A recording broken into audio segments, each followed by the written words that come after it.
قبل شهر بالضبط كنت درت لكم فيديو على اشرف حكيمي وسعد المجرد وعلى القضيه اللي كانوا متورطين فيها مع داك جوج بنات. حتى دازت الايام والقضيه ديال اشرف حكيمي تطورات كثر، وتا العلاقه ديالو هو ومراته ما بقاتش هي هذيك، حتى طلبات منه الطلاق ووقعت واحد الحاجه اللي ما كانتش في الحسبان واللي دارت بوم في العالم كامل وكلش كيهضر عليها، واللي هي اللي غنهضروا عليها في هذا الفيديو. فإلا كنتي مسالي وما عندك ما يدار جلس تفرج، ونتمنى تستمتع وانت كتفرج في هذا الفيديو. وبلا ما نطول عليكم وخلينا نبداو.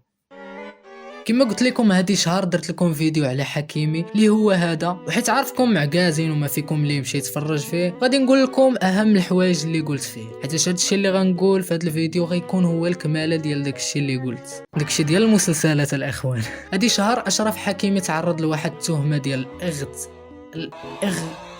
بغيتش نقولها حتى شي يوتيوب كيدير معايا زكاير الا قلت بحال هاد المصطلحات، اصلا غتكون فهمتي هادشي كامل وما تكونش فهمتي شنو هي المهم في اللحظه اللي تعرض فيها لهاد التهمه، مراته ما كانتش في البلاد اللي كانوا ساكنين فيها، وكانت واخده كونجي في دبي وقيله مبقيتش عاقل. وكأي امراه عندها غيره على راجلها، فاش غتسمع هاد الهضره ما غيعجبهاش الحال، واخا تكون هاد التهمه كذوب وما كاين والو منها. ما غنقولكش بسبب هاد الشيء طلبت منه الطلاق، حيت ببساطه انا ما كنتش معاهم، ولكن راه من بين الاسباب اللي زادوا وتروا العلاقه بيناتهم وخلاها تطلب منه الطلاق. ولكن السبب الوحيد اللي خلاها تطلق منه واللي متاكد 100% انه هو، واللي هو الطريقه ديال الهضره ديالو. لعبنا مزيان، بغينا نلعبوا بالروح بكل شيء، عطينا كل شيء بس نفرح يفرحوا كل مغاربه الملك كل شيء فرحان ولعبنا مزيان بزاف. قلت لعبنا بالروح، لعبنا بالقلب، لعبنا عطينا كل شيء باش اليوم نربحوا. لعبنا درنا مزيان لا بريباراسيون. الكوتش قال لنا شنو خاصنا نديرو باش ان شاء الله نديو 3 بوين بحال اللي درنا، وبقينا مزيان في الماتش ودرنا لي دو بيت اون في اون تري كونتون. لا كنت كنتريني هكا شويه مع الدراري، وشفت شي فيديو ديال الكارديان كيمشي داغيا لاخر بلاصه، وقلت بوفا خليني هذه غادي نسيبها، والحمد لله دخلت وعاونت الفرقه. وإلا احسن بيت اللي درت دابا، بيرو فرحان عاونت الفرقه وكونتينيو كوم سا. كنقول شكرا بزاف المغاربه كيجيو يكونوا معنا، يكونوا مورانا، وغادي ان شاء الله غادي نديروا كلشي باش نديو الكاس المغرب ان شاء الله. لا غير كنضحك الاخوان، صافي ما ديوش عليه. فكما قلنا السبب اللي خلاهم يطالقوا مازال ما معروفش. اصلا مراتهم مور هاد الشيء كامل قالت باللي كانوا دافعين لداك الشيء ديال الطلاق قبل ما يتعرض لهاد التهمه. واللي ما كيعرفش هاد مراتهم مزيان فهي واحد الممثله اسبانيه من اصول تونسيه، ولكن الغريب في الامر هو انها فايته ب10 سنين. تخيل تصور معايا فاش كان في عمرها هي 10 سنين كان هو باقي ما تولد. ولا اسمع هادي حسن، فاش كان في عمرها 18 عام هو شحال كان في عمره؟ كان في عمره 8 سنين. واه لا ما يمكنش. تخيل هي شدات الباك ديالها وبدات كتفكر في المستقبل امتى غتزواج وكذا، وراجلها المستقبلي كيتفرج في الرسوم وكيقول لمو عافاك ديني لعب كره، وهي كتقول له غتبقى تبعد كره حتى تخرج عليك. صافي حمضتها الاخوان. ودابا خلينا نهضروا على اكبر شمس العشيه دارها هذا حكيمي لمراته فاش بغات تطلقوا. هادشي كامل اللي قلت ما كيهمناش، حيتاش مشاكل بينها وبين راجلها ما سوقناش حنا فيهم، حيتاش كتبقى هذيك حياتهم الشخصيه. ولكن اللي كيهمنا اكثر هو الشمس العشيه اللي دارها حكيمي لمرته فاش بغات تطلقوا. كما كتعرفوا ان اشرف حكيمي كيلعب في باريس سان جيرمان وكيشد العاقه الصحيحه اللهم بارك من داك الكلوب، كيشد $1,000,000 في العام اللي هي مليار تقريبا الا حولتيها للعمله المغربيه. حتى لهنا كلشي مزيان. فاش طلبت منه مرته الطلاق كاين واحد القانون كيقول انه فاش كيطلقوا الازواج بيناتهم المراه ضروري كتاخذ الحق ديالها، وغالبا كتاخذ 50% من الثروه د الراجل. انا بطبيعه الحال مرته غتشوفها هوته وغتطلب منه الطلاق، وعليها قلت لكم في الاول حتى واحد ما عارف السبب ديال الطلاق ديالهم. تقدر تكون الفلوس هي اللي مخلياهم يطالقوا، ولا داك المشكل ديال الاغت ما كتعرفش بالضبط شنو السبب. وفاش جات تاخذ فلوسها لقاتو عاطي كاع الثروه ديالو لمو.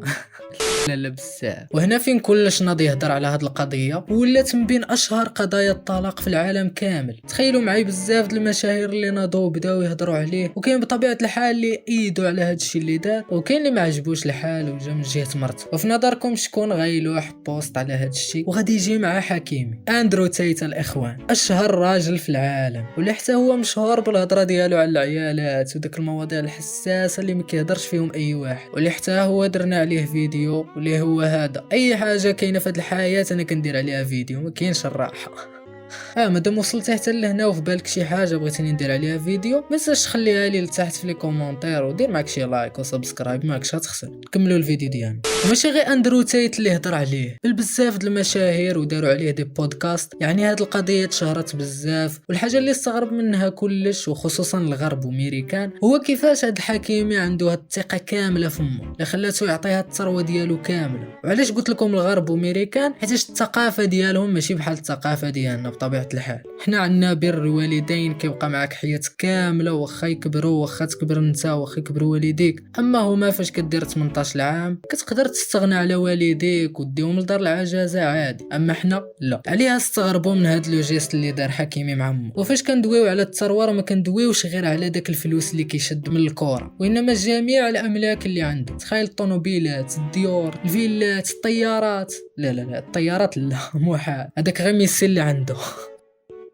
هاد الاملاك كاملين ديالو كاتبهم لمو في سميتها. والغريب في الامر ان امو ما فخبارهاش هادشي كامل. فاش سولوها قالت لهم انا هادشي كامل ما فراسيش. وكما قلت هادشي اللي خلى بزاف د الناس يأيدوه وخاصه العرب. كيقول لك واه هاد اشرف حكيمي شحال مرضي، واه مراته تستاهل، متبرجه ما كتحشمش. وهادوك صحاب اقوال الجوكر داروا الميزاجور ولاو يديروا بحال هاد الفيديوهات على اشرف حكيمي.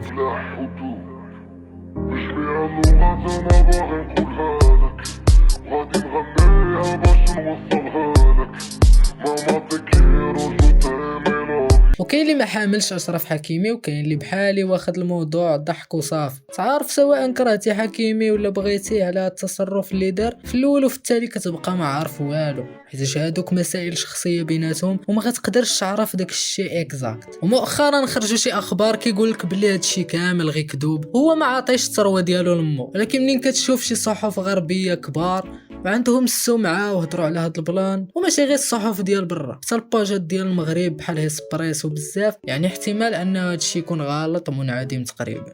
وإلا جاتكم هاد الحاله ديال حكيمي غريبه فراه كاينهم اكثر، وبزاف د المشاهير اللي طلقوا وقعوا لهم شي حوايج في شكل بحال جيف بيزوس اللي ما كنظنش شي واحد ما كيعرفوش. وحتى الا ما كنتيش كتعرفوا فكنبغي نقول لك ان جيف بيزوس من اغنى اغنياء العالم، وكان واحد الفتره هو اغنى واحد في العالم حتى جا ايلون ماسك ولا هو الاول. وبالاضافه لانه هو المؤسس ديال الشركه ديال امازون اللي كتعتبر من اكبر الشركات في العالم. هذا الاخوان فاش طلقته مراته عرفتوا شحال خدات منه؟ 38 مليار ديال الدولار.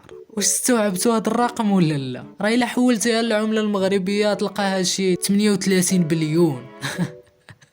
ما عرفتش واش فايت شي واحد سامع فيكم هذا بليون ولا لا، ولكن كنبغي نقول لكم راه كاين فري واحد الرقم. كيتعتبر هذا هو اغلى طلاق وقع في التاريخ. تخيل كاين اللي كيضرب تماره حياته كامله وما كيوصلش حتى للربع ديال هذا الرقم. هي جات زوجت به وهي تقول له واحد النهار الله يعاونه ويعاونك، ولكن قبل عافاك عطيني واحد 4 المليار ديال الدولار.